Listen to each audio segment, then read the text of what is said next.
can you please tell me, are you of the opinion as well that there was no torture done on Arshad Sharif based on the post-mortem reports? Oh, thank you for having me once again. And there's one thing that we need to be clear about. Okay, we will try to get in touch with him again. There is slight technical error.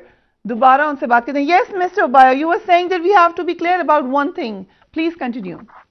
Yeah, I'm saying that we are not saying there was no torture. All we are saying is we need clear evidence of that alleged torture. Because the Pakistan report, post-mortem examination report, talks about 12 marks, and they are not really sure what these marks are. Are they during the autopsy, or they were actually marks that were inflicted on the deceased before he was killed or after he was killed during the post-mortem dissections? The Kenyan report talks about the cause of death as having been 1, multiple injuries, and then 2nd, gunshot wounds. None of those reports is defining the type of wounds we have here. None of those reports is defining what type of injuries these are. So there is no exact evidence that points us straight to the fact that Arshad Sharif was tortured. But there is what appears to be consistent narrative that shows that we think, or some of us think, that the late journalist was tortured. What we are saying here is there is no direct evidence. In fact, one of the things that was being said in the media was very unscientific, and we've tried to talk to a number of doctors, and they are consistent. No doctor can tell us that this victim was in the hands of his torturers for about 10 hours or 3 hours. That is not a scientific finding, and that is why it was bringing about a lot of discussion, even amongst the group of, a section of pathologists, all that. Another thing that really brought about a lot of confusion is that the post-mortem examination in Pakistan is very funny.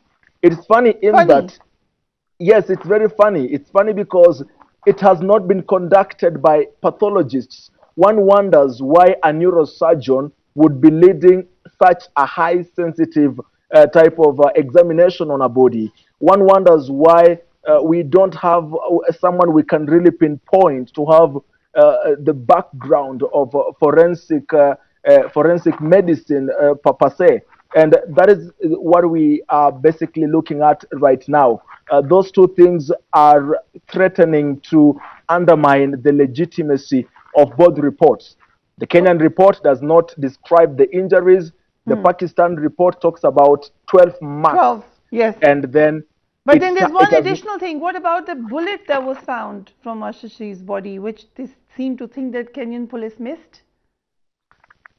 The Pakistan report, looking at it, does not talk to me about, unless I saw it wrong, it does not talk about a bullet. It talks about a fragment of a metal.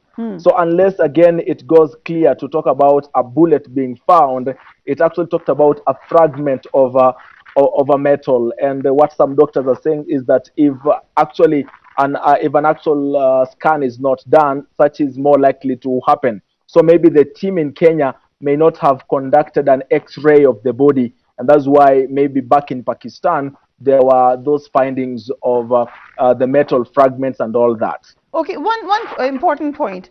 If the nails were extracted in Kenya for DNA, there are two questions that are being raised. Number one, that why they needed to extract more than one nail. It could have done with one.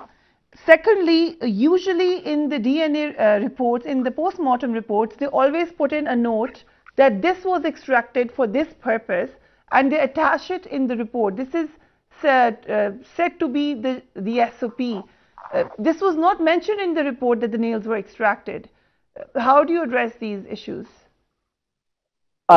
It may not actually be in my place to talk about why they may have taken some fingernails for post-mortem examination. And when that issue was actually raised, we were able, because we are also independently following up or rather investigating this story as the Kenyan media, and we have since been able to to retrieve some of the post-mortem pictures here in Kenya before the body was actually dissected. The only problem is, and I'm looking at those photos right now, the only problem is that the fingers were not well photographed. The fingers were not well photographed, so it's not. I'm not able to tell you if the I'm not able to tell you if the fingernails were there or all of them or not, but I can see at least 3 on this side and 2 on the other hand, so I can confirm, but I cannot confirm about the other 3 fingers if they had fingernails or not, because I'm looking at those photos right now that were taken at the mortuary, and so it's difficult to tell how many fingernails, and it's always cuttings. I don't know why they are talking about fingernails, because it's never the entire nail. It's always the cuttings to just show if the victim maybe scratched another person in terms of a defensive mark or something. So then you can get the DNA from his nails. Yes, it's never the entire fingernail. But if you read the report carefully, I think you need to look at that report if you have it towards the very end, towards the very final part of it. It talks about the things that have been extracted for DNA, and some part there actually talks about fingernails. The only problem I have with that report, and that's the Kenyan report, another problem we have, the quagmire, is that it does not tell us how many of these fingernails were taken, because again, that will help us to know what we are dealing with here. Right. Now coming to the GSU officials, have you had any access to them? And as far as we understand, there's one injured GSU official as well. Yeah, there was an injured GSU, and in the coming weeks, we may have something to report back here as the Kenyan media, because we are following this story very closely. And it turns out that there was actually a GSU officer who was shot, and the bullet appeared to have entered from the outer side of their hand towards the inner part, which means it was shot from a distance away from them. And we have also been able to establish that there were quite a number of bullets that were on a lower trajectory. Only 2 GSU officers actually fired at that vehicle, according to the latest report we have seen in the statements they have recorded with the Independent Policing Oversight and also with the Directorate of Criminal Investigations here in Kenya. It shows that there were 4 police officers at that scene, and only 2 of them engaged in the shooting. The ballistics reports have now been retrieved, and they actually confirm 1 or 2 of the bullets that were used to have been those of the GSU. Only that we have a problem. We have a problem because of the trajectories. It looks like there was these GSU officers may have been shooting while lying down.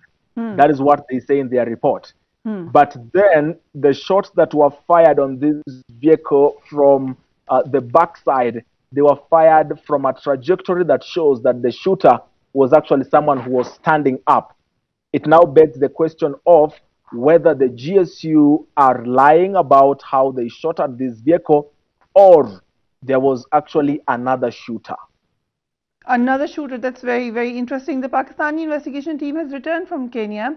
The information that is here in Pakistan suggests that they were not very satisfied by all the information given to them there. What information do you have about their tour? What we know is that the investigators, this is now what we are, this confidential information from the investigators back here in Kenya. The people who came to investigate this matter from Pakistan, they came with a closed mind of what was their assertion, what was their imagination, what was their opinion about what had happened. And what they were trying to do, according to the Kenyan police, is that they were only trying to match the details into their own already formed perception. And what is that already formed perception? That it was a target killing?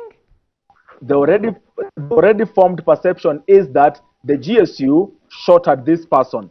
The Kenyan police are investigating more than that, because according to them, they shot at this vehicle while lying down. But the trajectories show that the two bullets, and the only two bullets, were shot by someone who was standing up. Every other shot was shot from a lower angle.